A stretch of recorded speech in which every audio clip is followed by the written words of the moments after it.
But I want to talk about a few other things.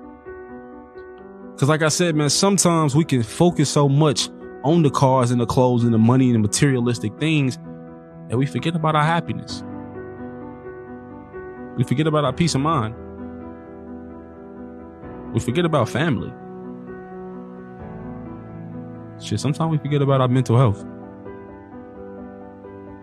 And see, what I learned about this is that when we equate our success and our value and our worth to these things that other people define as success, no matter how much of it you have, you'll never feel like you have enough. And your goals with everybody.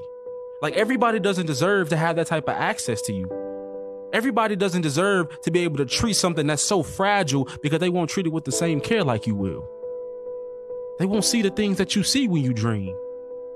And see, this is going to fuck a lot of people up, but sometimes it's going to be your family and your friends. Sometimes it's going to be the people that you never thought would see it, that you never thought would doubt you, that you never thought would take your dreams and treat them like they were nothing.